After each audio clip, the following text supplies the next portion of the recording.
I'm going to be talking about the sacred calendar and the Becoming Human calendar, which I'll be releasing in different forms starting this week. So, thanks so much for joining me. If you don't know me, I'm a philosopher of religion and science. I did my PhD at Yale. I'm an editor, but most of all, I'm concerned just to help human beings, starting with myself, live a more meaningful life. And that's what the Becoming Human Project is about. Something I've been obsessed with for most of my life is time and where we get our sense of time from and our sense of the calendar in particular. And some of you, my subscribers and others may know, I'm going to be teaching a course starting next Sunday on this great text by Mircea Eliade, The Sacred and the Profane. And it'll be an introduction to religion called The Sacred World. And what I want to talk about today is the nature of time itself, why we've lost a sense of time, which is evidenced in the fact that we don't have a real sacred calendar anymore. And then I'm going to begin to introduce the principles of the sacred calendar, which will be derived from the idea of the week. And because the week as we know it comes from the calendar in the Bible, for Christians, the Old and New Testament, for Jews, the Tanakh, ultimately this goes back to the Jewish idea of the Sabbath, which is why even though it's electricity, I'm obviously I'm not following the halakha here on this idea, but on Saturday for about 2,300 years or so, Jews would gather in the synagogue and they would receive teaching on this day. And so Christians adapted this and they did their teaching on Sundays. So this is why I'm live right now to talk about time, because it's a sacred day for time. In particular, I want to introduce the really deep foundations of the calendar that I'm going to be creating for people that they can access, buy, and be part of, people who take my courses and who don't. And this calendar is based on the idea of numerology, the doctrine of numbers that comes from Platonism, and particularly Neoplatonism, combined with the doctrine of the 7 days of creation. So in the Jewish Bible, the actual days of creation don't have names. They're just day 1, day 2, day 3, day 4, day 5, day 6, day 7. We have names, of course, and they're connected to our complex history related to the gods. So I want to explain why, first of all, we need a sense of time, and that's connected to why we've lost one. So most of my life, I have not had a clear sense of orientation in time, and that's part of being a modern person. Like Eliade talks about in his book, he says that to live in profane time is to have no sense of any distinctions in time. It's just, as Henry Ford said, one dang thing after another. And this is a very grinding experience of time. It wears us down. It's very oppressive. So one of the things that we need as human beings is we want to have things to look forward to. And when we say we want to have things to look forward to, what we literally mean is we want to have time ahead of us that takes a particular shape. And so the tradition that I come from as a philosopher is a tradition that combines, or actually, I argue, returns to a unification of the Greek philosophical tradition with the Jewish philosophical tradition. And I present this in a way that I think is useful for everyone. So, why do we need a sense of sacred time? Well, in everyday life, we actually all know we want this. If you told someone you're never going to have any celebrations, you'll never celebrate your birthday, there'll be no parties, and most importantly, think about this, there's no weekend. That would be an incredibly depressing experience. And in fact, a lot of what we mark often as a sense of hell is a sense of time without distinction, time without any elevated high points. So actually, we already exist in the last remnants, as Eliade describes, even as secular people, of sacred time. And the last remnant of sacred time is the idea of the weekend. And whether you're religious or not, you are religious in this sense. It has nothing to do with what you believe. You look forward to the weekend if you're like me, because the weekend we associate with rest. And this has to do with the fact that we live in a calendar based on the 7-day week. So this is an inheritance. And just as we live in a calendar based on the 7-day week, we live in a calendar based essentially on a form of Jewish messianism that got institutionalized in the Roman Empire. Hence, it's 2025. That's the global calendar we share. Scholars call that the Common Era. It used to be called Anno Domini, the year of our Lord, because it comes from the Christian calendar. And ultimately, the Christian calendar is based on the Jewish week, combined with the idea that because of a particular prophet, Jesus, a great teacher, who people thought at the time and since was the Jewish Messiah, the seventh day of the week leads to a special connection with the first day of the week. And what's interesting for all of us, whether we're Jews, Christians, secular, Buddhist, Muslim, any background, we exist on the global calendar. We've had 2025 years of time marked by this sense of the weekend. And the weekend is a very literal, of course, it's a band, a good one, but it's a literal, special kind of connection to time. And it's the last remnant, I would say, of sacred time for all of us. And one of the things that I'm going to do in the calendar is I'm going to help us sort of re-enchant everyday life. And that's a lot of what my work is about is I want to bring re-enchantment back. And re-enchantment is not an escape from science and modernity. It's a discovery of their true roots. So we need a sacred time because one, we already have one, and it's the most satisfying part of our life, is the sense that there's a difference between the week and the weekend. And this is related to what John Levinson, professor of Hebrew Bible at Harvard, has argued in his recent book on the Sabbath, that the actual week is created by the Sabbath day. So the sense of the other 6 days is actually created by the seventh day, which is incredibly interesting. And if you start observing the Sabbath in any way, you'll experience that for yourself, as I discussed in my recent YouTube video about this. So the first reason that we need a sacred sense of sacred time is because existentially, humans cannot exist in undifferentiated time. It grinds us down. It's terrifying. We can't handle it. Secondly, we already exist in the last part of sacred time, and it's the part of our time we most treasure. We treasure our free time. One of my friends, David McCarricker, a wonderful philosopher, innovator in the education space, he talks about time energy, the intrinsic connection between time and the things we can do with it with our energy. And I would say that the weekend is sort of the last remnant of an island of time energy, but it had to be reclaimed, as many know, through labor reforms in the 19th century and the 20th century. People did not used to have the weekend. So the weekend is actually one of the wonderful creations of modernity. And it's something probably everyone can appreciate they inherit from religion, whether they're personally think of themselves as religious or not. So that's the second reason. We actually already have a sense of sacred time, no matter what we believe. It's the special high times, the weekend parties, these things that we look forward to. But let me give you the last reason, at least for today, why we need a sense of sacred time. And that's because without a sense of sacred time, the world as a whole does become meaningless. And without a sense of sacred time, the world really does as a whole become meaningless. One of the reasons Eliada's book is so important and why I've been looking forward to teaching it for almost 20 years since I first read it is because actually the idea of the world is what I'm most interested in. The idea of the world is the most important idea, but the world is not an idea. As I discuss in my course, The Soul, the World, and the Gods, the world is not an idea. It's actually that inside of which all things are. And without, you could say, an environing horizon for our existence falls apart. Just as time without any distinction feels awful, meaningless, hell-like a desert, in the most pejorative sense of a place without differentiation, not the true living desert, of course, in which there's many secrets and mysteries, as the sages know, but it's a place without distinction. So we need this in order to recover the world. And fundamentally, because I'm interested in the world and I'm actually here as a philosopher who practices philosophy as an existential practice, I'm here in a sense to revive the world in my own life and for those who want to have it revived in theirs. I'm interested in a rebirth of the world. And through a rebirth of the world, guess what? Re-enchantment is natural. Disenchantment is not something that happened to the world. It's the name of what it has meant for us as humans to lose the world itself.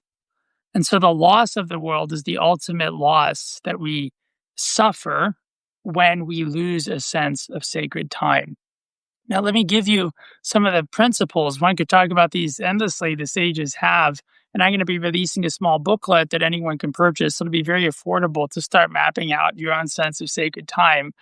Coming out this week, I think, in preparation for the course. And then in the course, people will help design actually practices if they want to. You don't have to do anything but come and enjoy it. But if you do take the course, you can actually, I'll be giving you exercises where you can practice developing sacred time and sacred space, and in a sense, through that, developing the world. And as a consultant and a coach, my coaching practice I call biopoetics, which comes from the Greek word bios, which is life, but specifically a way of life, the way we practice life, the pattern of our life. And that's opposed or contrasted with zoane, where we get zoology, which is the sort of fact of life itself. An animal is a zoon, a living being. And Plato thought the actual world itself was a living being. And I believe that as well. Um, but the idea of a bios is the pattern of a living thing, the pattern of your life. And so in philosophy, it becomes the way of life. And the tradition that I'm part of and that my great teachers are part of, Socrates, Plato, Parmenides, Pythagoras, and others, this tradition is focused on the bios anthropos in Greek, the specific pattern of existence, the pattern of life that is proper and fit for the human being. And I think we've rarely ever had this as human beings. We've mostly had tiny tastes of it, but it's really philosophers, not academic philosophers per se, but philosophers, which include saints, sages, mystics, and scientists in some cases. It's philosophers who have often brought a deeper understanding of what the bios anthropos is, what the unique way of living that a human being has is. And so when we discover that, we discover that time and space emerge as orienting structures of our lives. And this is a lot of what I'll talk about in the course is the need for orientation. And by losing the sense of the sacred, the fundamental loss for everyone is that we have no sense of orientation. And contrary to our illusion that we can resolve conflicts, for example, through appeals to basic things like reason, all of these things actually operate in a sense of shared orientation. Once people lose a sense of shared orientation, what you have is not a conflict between individuals, you have actually a conflict between worlds. And there's no way to resolve conflicts between worlds. Worlds in conflict are at war. Human beings who disagree share a world. So the most fundamental practical reason we need to recover the world, regardless of whether you've heard any of these ideas, if this is new to you, is because we want peace as human beings. And in order to have peace, we need a world that we share. That is what a world is, in a sense, by definition. It's the space in which all things are, in which you share time, in which space and time emerge to you as meaningful things. So, what are the principles that we need? I'm going to give them very simply first as an outline, and then I'll talk a bit about them today and in subsequent talks. So, the first is the numerological principles or the doctrine of numbers. We live in a base 10 number system. Obviously, if you're a computer scientist, it's something you might work in binary. And there's other number systems. The Babylonians had, six, base 6. And so we're based on 12. We have aspects of that still, of course, in the 12 months. But the fundamental way we count is 1 to 10. We have a base 10 number system. And the origin of this system, and it's very deeply connected to the rise of modern mathematics and the tradition of modern science and the scientific revolution, it comes from the tradition of Pythagoras and Plato. And there's basic ideas about numbers. And, I'm not any particularly great shakes at math, but everyone can count to 10. So don't worry. As long as we can count to 10 together, this part's going to be fine. And we're not going to get to 10. We're just going to get to 7 really simply. And mathematicians, of course, know the infinite beauties of each of these numbers, but every number has a unique property. So let me just give you some of the most basic ideas of the numbers and think about these now as linked to time. Day 1, day 2, day 3, day 4, day 5, day 6, day 7, the day of completion or rest. So let's just start at the end before we go to the beginning. Day 7 is a number of completion. It is unique in this way, and it's universally recognized this way, particularly in the Western and the Jewish tradition. 7 is a number of completion. It's the number that completes the week, and the week then resets to 1. 10 is the other famous number of completion. You could say there's numbers of unity or completion, 7, 10, 12, but 7 is the most primordial. And 7 is, of course, a very special number in connection to the development of the prime number series and many other things. But the simple fact is the idea of 7 is also just simply 3, 3, and then plus 1. So you actually have a simple set of 3. And this is how the ancient Greeks thought about the development of numbers, is that you can derive basically the entire number series of what we call the natural numbers from a deep understanding of 1, 2, and 3. This is particularly the doctrine of the Pythagoreans.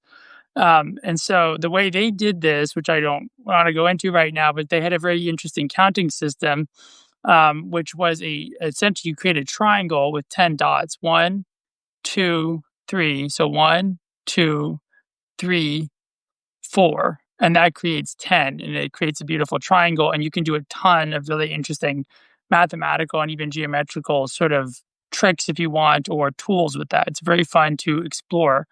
So the one, two, three are what you derive everything else from. So here, let's go to one. One, for first of all, was understood not to be primarily a number among other numbers. It was understood to be the mother, the king, or the queen of all numbers.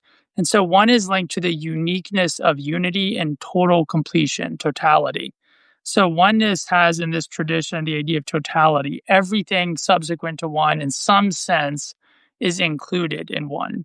And this is related to the uniqueness of prime numbers, which have this special relationship, which is that they can only be divided by themselves. And you could say this queen or king of all of the numbers, the number one.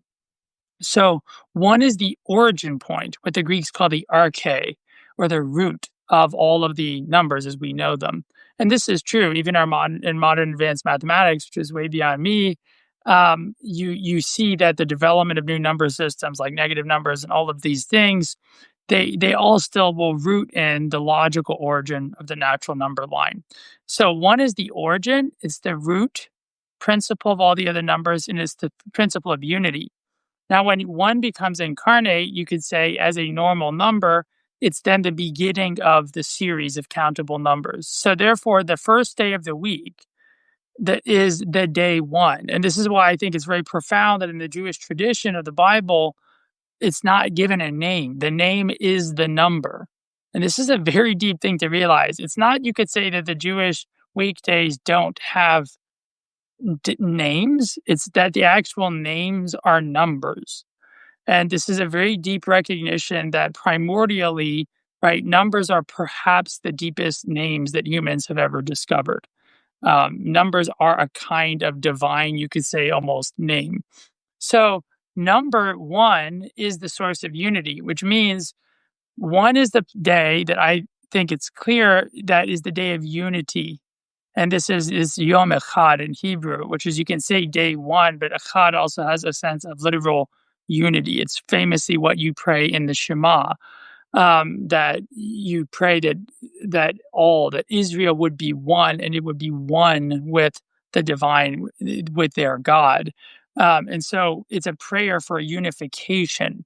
And this is therefore clearly a reference to the idea not just of the number one, but the principle of oneness, just like in the Pythagorean tradition of unification, which means the first day of the week, you want to organize your time. Day one is Sunday in the modern calendar. And so that should be the day in which you set your vision for the entire week.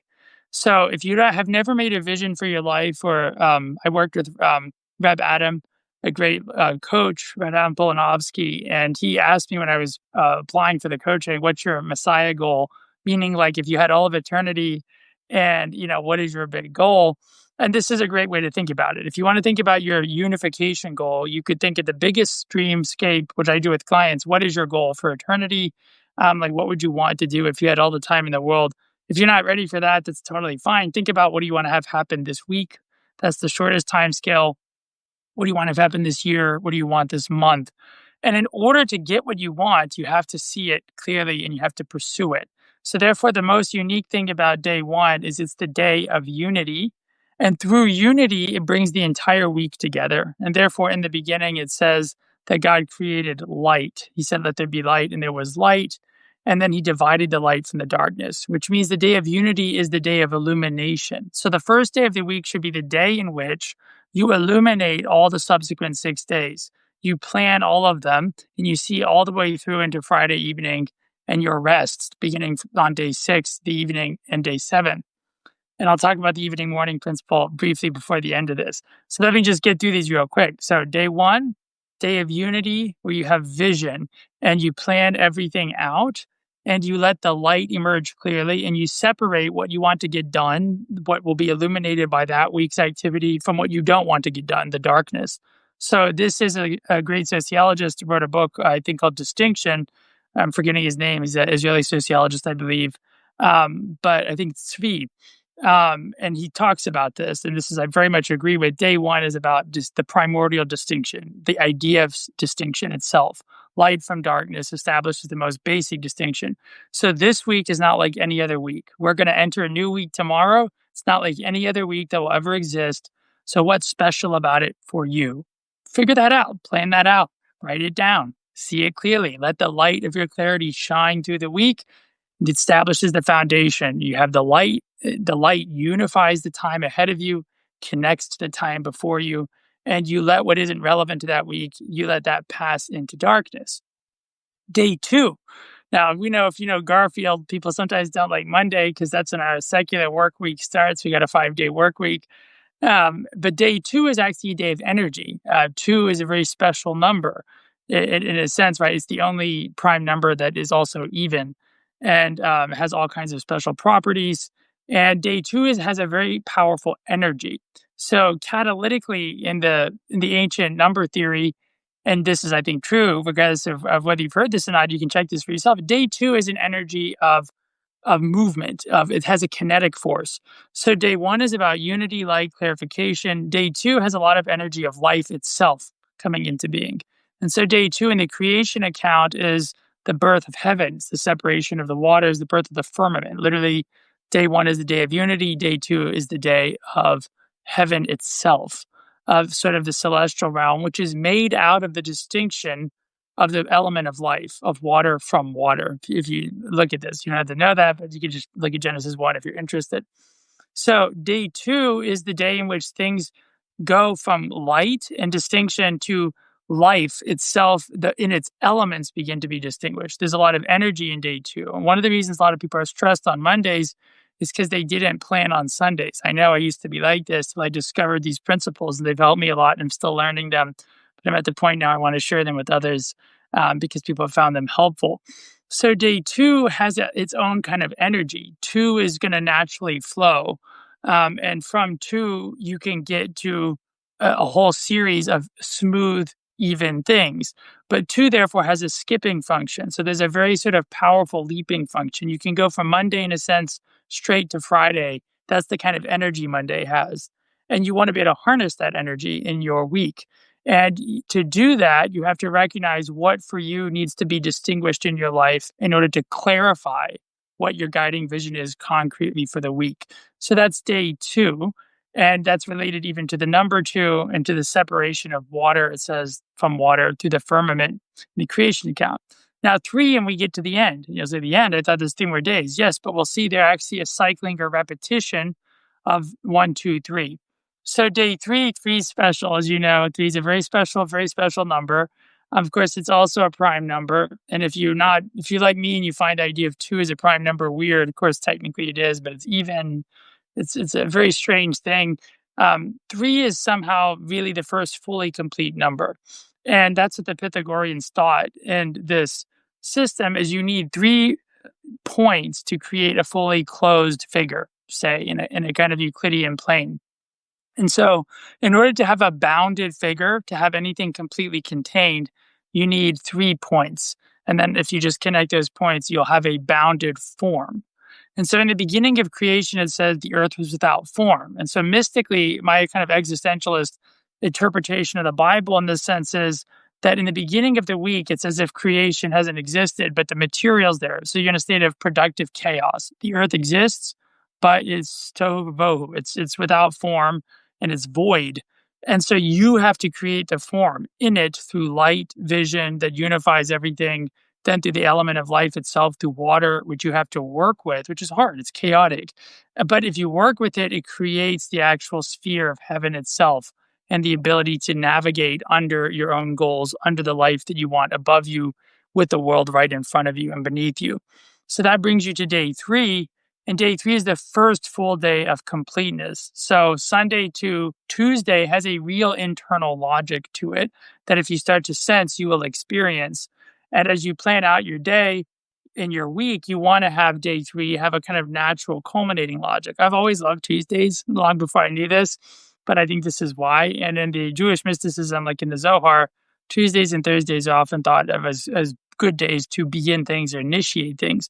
And I suspect myself, and not being a sage in these things, but just knowing my own tradition as a philosopher, I think it's connected probably to the unique properties, right, of the numbers 3 and 5. So day 3 then completes the first unit. And in the creation account, this is the creation of the actual earth itself. The actual earth as we know it comes into being on this day with the seas, which are the waters divided under heaven. So day 3 gives you, as my friend is a great artist and editor and just generally brilliant designer, Alexandra Borilsky points out to me, right? I asked her, what is a horizon? And because I was like, I need to explain this. And like a horizon in this sense is what actually enables you to see as far as you can see. The horizon line is the terminus of your vision. So if you don't have a clear horizon, your idea of what wants you want to happen in the week can't be realized concretely. So you have to not just have a big picture vision of what you want to happen in your life, and you should review that every day one of the week, every Sunday, but you need to make it concrete. And in order to make it concrete, you need to have a horizon. And Alfred Hitchcock was asked like what for him was happiness, and he gave this wonderful answer. He said a clear horizon. And so you minimally want a horizon line that sees through to Friday evening, Saturday of the subsequent week. And so therefore Tuesday is a great day to basically check in on your plan for the week, to anchor it in the actual earth itself.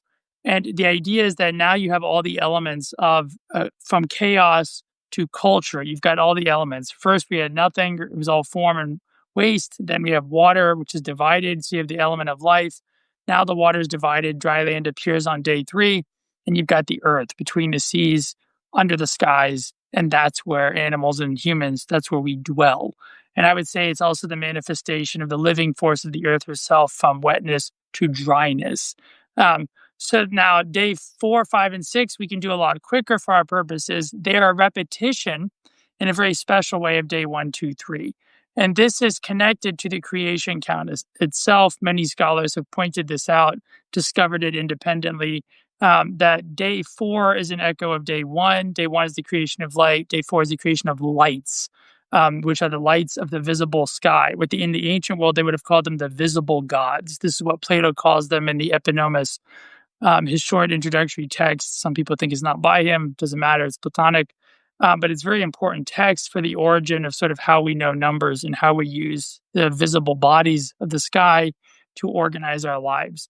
And this is the sun, the moon, and the stars, specifically the visible stars of the zodiac, which are the sort of the astrological aspect of reality has to do with the stars that humans at any point in the earth, they'll see different perspectives, but we can all see these. And so the actual zodiac and the movement of the sun and the moon and the planets through the zodiac, this creates a very stable cycle that allows us to measure time.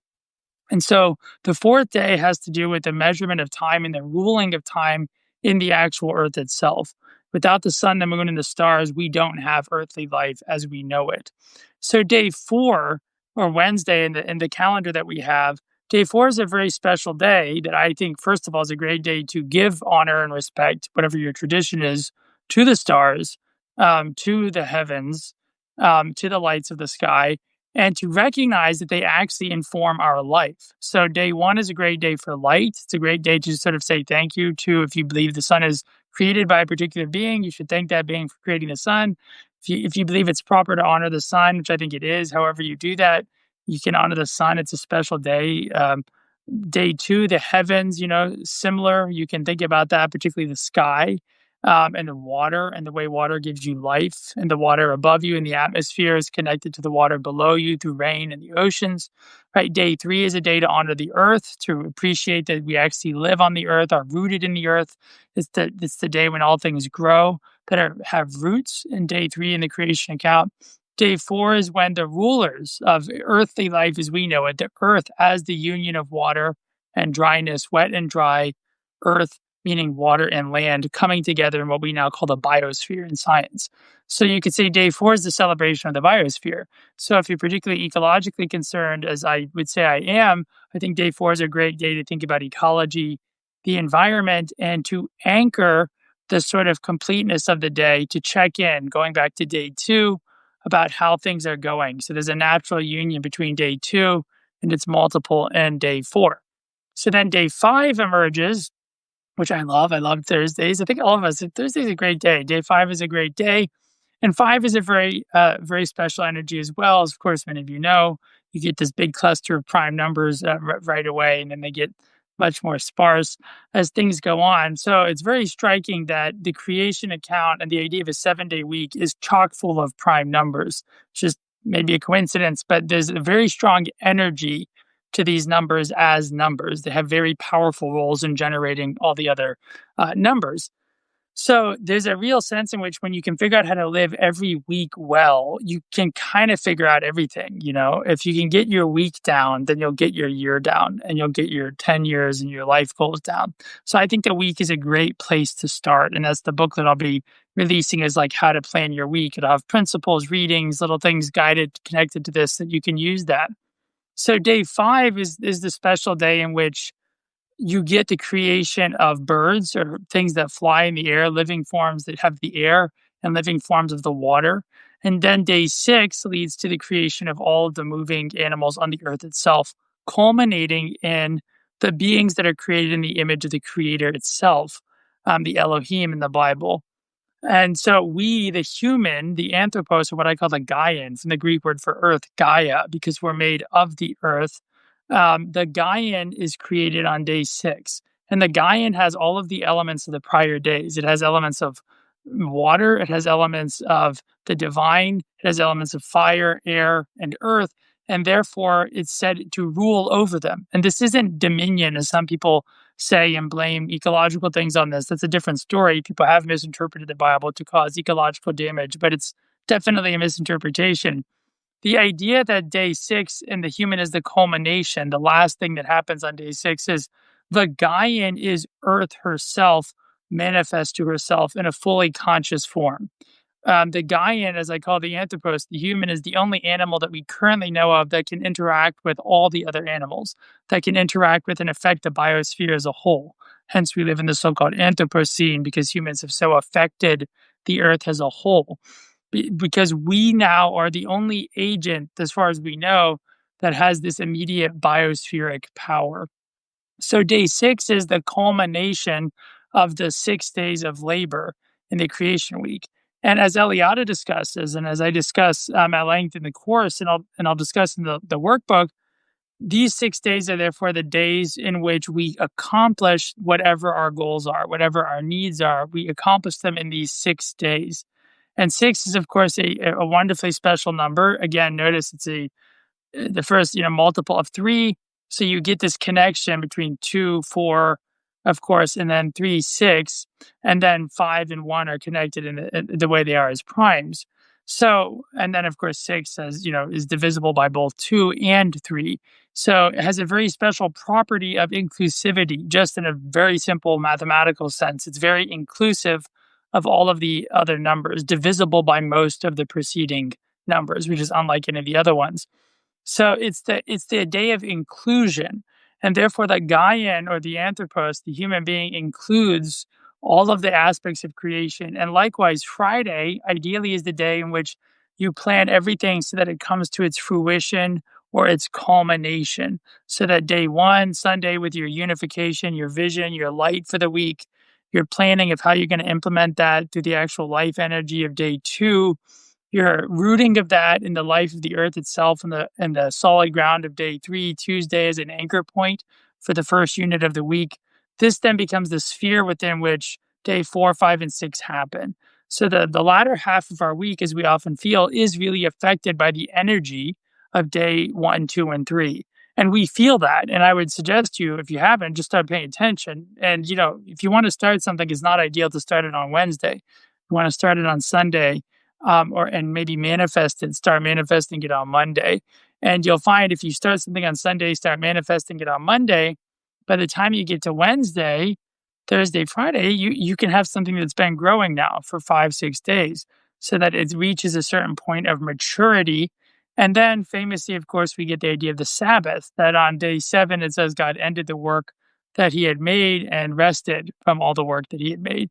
And this has to do with day 7 as a number of completion and perfection, which goes back to the beginning that I started with. So that is the very sort of quick rundown of the week as a itself sacred time. And so within the week, of course, for example, in the tradition of the Sabbath, you could say the 6 days are profane and the seventh day is sacred, but I would say the seventh day is maximally sacred. But think about it, its sacredness has to do with the fact that it's a rest and completion of the work. So the work itself is sacred. And this is a whole nother story, but actually, in creating the week, you're creating a world. So to learn to make your week is to learn cosmopoetics, the actual formation of the world itself. Your life is the formation of a world. That's why my work and my coaching, I call it biopoetics, because I help people discern what is your pattern of life, your bios, your way of life as a philosopher, and how can you shape it, which is the Greek word poiesis for making that we get poetry from. And that word is actually right in the beginning of the Bible. In the Greek translation of the Bible, it says that in the beginning, God epoiesin. He fashioned, shaped like a poet the world. And so that's what we do in the beginning of every week is we have the responsibility because we're made in the image of the divine, whether you believe in that literally or not. The idea is you have the responsibility to shape every week to make a world. And in making that world, you make a temple. And if you make that world and that temple successfully, then on the seventh day, you can dwell in the temple that you've made. And in that way, you literally imitate the divine act of creation. And in that way, the week itself is not just a symbol of the cosmos and a symbol of the temple, it is the actual temple in time. As Abraham Heschel described the Sabbath day itself, that it's an actual temple in time itself. And you can argue that what the creation account is teaching and this basic number system is teaching is that time itself and our ability to measure it and shape it is the matrix of the sacred. It's not just space, but time itself is a unique kind of space that we can shape with our lives and our action. So that's what sacred time is about. And as you can see, it's through sacred time that we can begin to fashion a sacred world. Now, this doesn't get into the issue of sacred space, but that's the fundamental concern. And it pre-exists, in a sense, even the birth of time. We'll talk about that at length in the course that's starting next Sunday. I hope this was helpful to you, and thank you for those who have joined and are watching. I think it'll be recorded. This is my first time doing this, so hopefully you can catch it or share it with your friends. And if you have any questions and you're here, I don't know how this works, but if you are watching, you can ask me a question. I've never done this before. So if you are watching and you have any questions, I think that I will see them. I don't know how this works. So if someone wants to try this, you don't have to. You can just let me know and I will do that. But if not, I'll wait a minute and see if anyone wants to ask anything. Again, I'm going to be making a kind of booklet about this. And I didn't send this video out. I don't know how to do this yet. I'll figure it out for next week, but I didn't send this even to my subscribers that it was going to launch right now. So thank you. I see Matthew for being here.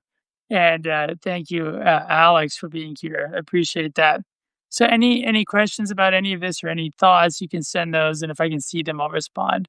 If not, I want to thank you for sharing this time with me. It's a precious gift and for joining me. And I hope you'll consider joining the course, Join to Become a Human Project. This is all about how we can live a more meaningful life every day. So thanks so much. I'll hang out here for a sec in case you guys know how to text or anything. If not, I'll sign off in a minute.